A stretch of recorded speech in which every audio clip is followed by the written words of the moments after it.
Hey, salut YouTube, j'espère que vous allez bien. Aujourd'hui les gars, on se retrouve pour ma toute première vidéo long format. Et comme vous avez pu le voir dans le titre, on va faire une tier list des tueurs en série. Alors avant tout, un petit message de prévention. Je ne soutiens en aucun cas les actes qu'ont effectués les personnes que je vais vous présenter dans la tier list. Voilà, je sais que ça me semble logique, mais je tenais quand même à le préciser. Et sur ce, c'est parti. Du coup, on se retrouve sur la tier list. Alors je vais quand même expliquer rapidement le concept pour ceux qui ne connaissent pas. Alors ici, on a les différents tiers qui vont du coup de S, à savoir le meilleur, à D, qui est du coup le pire. Et en dessous, on a les différents tueurs à classer. Alors au niveau du classement, ça sera purement subjectif, ça sera mon propre avis. Et voilà, je les mettrai en fonction de leur meurtre, de leur mode opératoire, etc. Bon, je pense qu'on peut tout de suite commencer. Alors ici, le premier, du coup, on est sur Albert Fish. Albert Fish, pour moi, les gars, ça part en C. C'est un tueur qui est plutôt classique. Rien de plus à redire. On est sur une dizaine de meurtres, normalement. Ça a des lettres anonymes, c'est... Ouais, c'est classique, les gars, je pense, ça peut partir en C. Alors ensuite, on a qui? Andrei Chikatilo. Si je dis pas la merde, on est sur 33 meurtres, je crois. Ouais, j'ai révisé un peu avant, vous inquiétez pas. Ça, c'est bien URSS, ça vient de Russie. Ça droguait ses victimes. Encore une fois, on est sur du plutôt classique. Moi, je le mettrais quand même en B, un peu au-dessus d'Albert Fish, parce qu'on est quand même sur plus de meurtres. Et surtout, les tueurs russes, moi, j'aime bien. C'est un peu de nouveauté, c'est apprécié, ça part en B. On continue avec David Berkovich, un tueur américain cette fois. On est sur 6 meurtres à base de revolver, voilà. Les armes à feu, ça change un petit peu. La particularité de ce tueur, du coup, les gars, c'est qu'il était satanique. Donc, c'est un petit argument, entre guillemets, en sa faveur dans la tier list. Après, on n'est pas sur énormément de meurtres, hein, on est que sur 6 meurtres. On est sur des lettres anonymes, encore une fois, ça reste classique. Pour moi, ça part en B. Ça reste quand même un petit peu supérieur à Albert Fish, mais pas de quoi partir en A, les gars, pour moi, ça reste en B. Ensuite, Ed Gein. Alors, Ed Gein, la particularité du personnage, c'est qu'on est quand même sur beaucoup moins de meurtres que 2 meurtres. Par contre, lui, déjà, il était nécrophile, et surtout, il allait déterrer des cadavres pour en faire des vêtements, avec la peau des cadavres.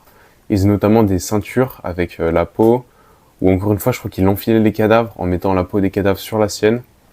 Alors, c'est vachement glauque, mais vu que c'est quelque chose qui est quand même très très peu courant, moi je pense qu'il mérite quand même une place assez haute. Du coup, moi j'hésite un peu là entre S et A. Je pense les gars qu'on peut quand même l'envoyer en A, parce que ouais, ça peut partir en A, mais quand même pas en S, parce qu'on est quand même sur beaucoup moins de meurtres. Mais rien que pour les cadavres qu'il enfilait, je pense que ça peut partir en A. Allez, on continue la tier list avec Henry Lee Lucas. Alors déjà, il s'appelle Lucas, donc pour moi les gars, ça part pas en dessous de A. Voilà, ça part pas en dessous de A. Ensuite, Henry Lee Lucas, déjà il a tué sa daronne, ce qui est assez insane, hein, c'est un des rares qui a tué sa daronne, si j'ai pas de la merde. Il a avoué plus de 300 meurtres, même si on pense qu'il a mytho. 300, ça reste quand même un nombre assez conséquent. Donc je pense que Henry Lee Lucas, ça part en A aussi. Ça va pas partir en S quand même, parce que il a sûrement pas tué 300 personnes. Enfin voilà, j'ai un petit doute là-dessus. Mais on peut quand même le mettre à côté d'Ed Gein en A. On continue la tier list avec Jack l'Éventreur. Alors les gars, Jack l'Éventreur, il est assez particulier parce que c'est un des rares qu'on n'a toujours pas identifié, et je pense qu'on ne l'identifiera jamais.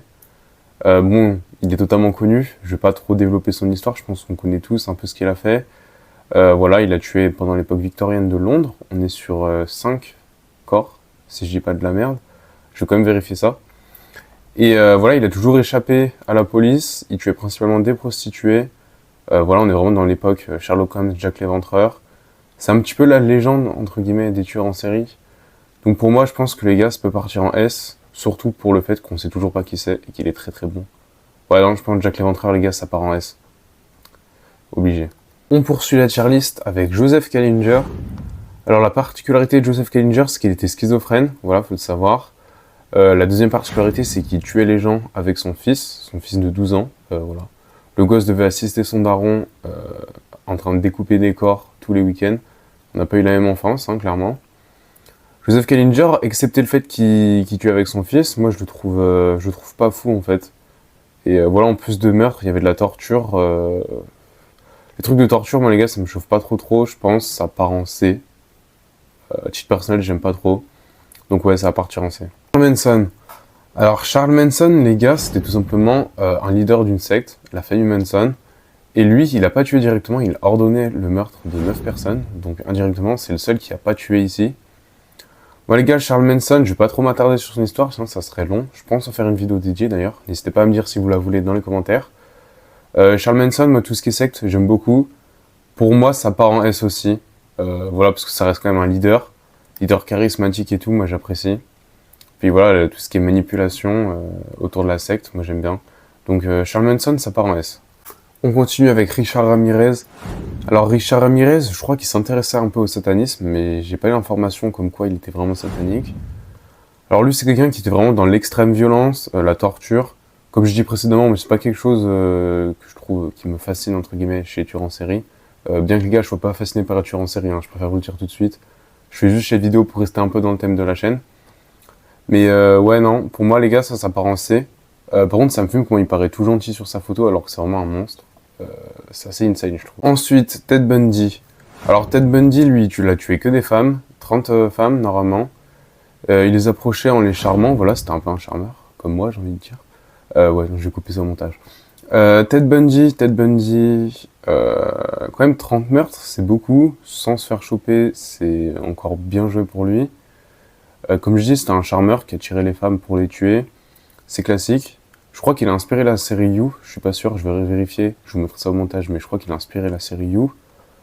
Ouais, en vrai non, il a du charisme, moi j'aime bien, je pense que ça peut partir en A quand même, parce qu'on est sur un mode opératoire qu'on n'a pas trop vu quand même, la séduction.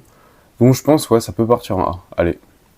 Aileen Wuornos, alors, elle, du coup, c'est la seule femme de la tier list.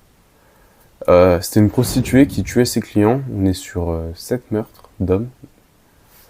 En vrai, moi je pense que ça part en B, genre c'est classique. Ouais, non, pour moi ça part en B. D'ailleurs, je viens de remarquer, c'est une des rares qui a sa photo en couleur. Et oui, parce que c'était un peu plus récent, elle, son histoire. Ouais, mais je pense que ça peut partir en B. Allez. Donc les gars, je me rends compte que j'ai dit de la merde. Tout à l'heure, quand j'ai parlé de Jack l'Éventreur, je dis que c'est le seul qui n'avait jamais été identifié dans la tier list. Et ben en fait, non, il y en a un autre qui n'a jamais été identifié, et c'est le Zodiac Killer. Alors le Zodiac Killer, lui, il s'est mis à faire un peu un jeu de rôle avec les policiers. Il leur envoyait des énigmes, etc. Via des lettres. Et il n'a jamais été identifié, ce qui est quand même bien joué de sa part. On est sur 5 personnes qui ont été tuées. Et voilà, il agissait près de San Francisco. Alors ici, vous avez un petit portrait robot sur l'image. Pour moi, les gars, ça part en A, juste pour le fait qu'il n'ait jamais été identifié. On continue la tier list avec Denis Rader. Alors Denis Rader, il a tué 10 personnes en 30 ans, ce qui fait de lui quelqu'un plutôt paisible, entre guillemets, bien sûr, parce qu'on parle quand même de tueur. Du coup voilà, il avait un mode opératoire qui était plus long que les autres. Il se vantait de ses crimes auprès des médias quand il était arrêté. Moi aussi, encore une fois, là, je le trouve plutôt classique, donc ça va partir en C. Hein. Et on termine cette tier list avec Jeffrey Dahmer. Bon alors là, il y a la série qui est sortie sur Netflix, hein, il y a plein de gens qui le connaissent maintenant. Je vais pas trop résumer, mais en mode, il amenait des gens, des homosexuels chez lui.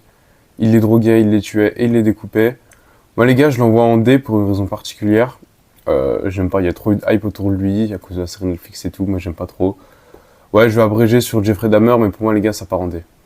Bon voilà, du coup on a notre tier list des tueurs en série. C'est plutôt bien équilibré, hein. On a que 2 personnes en S, mais je savais qu'elles allaient y aller, hein. Concrètement, c'est mes 2 tueurs entre guillemets préférés. Jeffrey en D, bon on va pas revenir dessus. Et le reste, ouais, c'est plutôt bien réparti. La vidéo arrive à son terme, je vous remercie d'être resté jusqu'à la fin de la vidéo, ça me fait extrêmement plaisir. N'hésitez pas à m'écrire votre avis sur la tier list dans les commentaires, si vous avez aimé, si vous êtes d'accord ou au contraire si vous n'êtes pas d'accord avec mon classement. Je suis ouvert au débat, donc vraiment n'hésitez pas à commenter. Évidemment, n'hésitez pas à commenter d'autres concepts de tier list que vous voulez que je fasse. Et j'hésite également à faire des vidéos un peu plus longues où je présente des tueurs en série que vous avez pu voir dans cette tier list. Donc si ça vous intéresse, n'hésitez pas à me le dire dans les commentaires.